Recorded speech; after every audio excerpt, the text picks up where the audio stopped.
પાટડીમાં ઉત્તરાયણ પર્વ નિમિત્તે બજરંગ દળ અને મહાકાલ ગ્રુપ દ્વારા ઘાયલ પક્ષીઓની સારવાર માટે કરુણા અભિયાન અંતર્ગત પ્રાથમિક સારવાર કેન્દ્ર શરૂ કરાયું છે. આ સેવાભાવી પ્રવૃત્તિ દ્વારા અત્યાર સુધીમાં 15 ઘાયલ પક્ષીઓને બચાવવામાં આવ્યા, જે પૈકી 2 મૃત્યુ પામ્યા હતા, જેમાં 60 ફૂટ ઊંચા ટાવર પરથી એક કબૂતરનું રેસ્ક્યુ પણ સામેલ છે. વિશેષ પ્રોત્સાહન તરીકે મહાકાલ ગ્રુપ દ્વારા 1 કિલો દોરીની ગૂંચ આપનાર વ્યક્તિને 200 રૂપિયાનું રોકડ ઇનામ આપવાની અનોખી જાહેરાત પણ કરાઈ છે. કાર્યકર્તાઓએ નગરજનોને જીવલેણ ચાઇનીઝ દોરીનો ઉપયોગ ન કરવા અને પક્ષીઓ પ્રત્યે સંવેદના રાખવા જીવદયા પ્રેમીઓએ અપીલ કરી છે.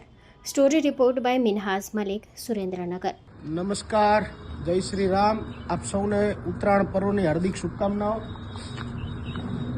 આમ તો ઉત્તરાયણ ખુશીઓનો તહેવાર છે, પણ અમારા માટે આટલી વહેલી સવારે ખૂબ દુઃખદ સમાચાર અમારા માટે છે કે સવારમાં 8:30 વાગે હજી પતંગ એટલી ચગવાની ચાલુ નથી થઈ, તો પણ પક્ષીઓ આવવાના ચાલુ થઈ ગયા છે.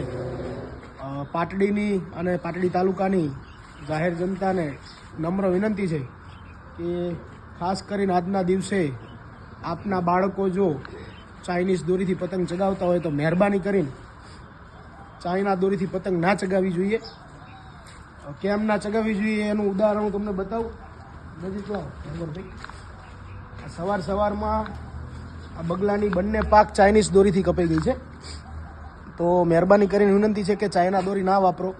અમે તો એવું ઈચ્છીએ છીએ કે અમે તો સેવા કરીએ છીએ, પણ જેમ બને એમ ઓછા પક્ષી આવે એટલું અમારા માટે સારું અને જીવદયા માટે પણ સારું.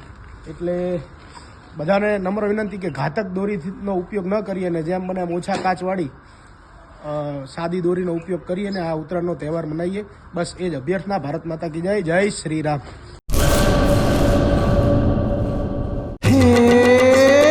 સોનાનો સૂરજ ઉગ્યો રે ખેતરમાં, સાગર લક્ષ્મી બાજરી બિયારણ,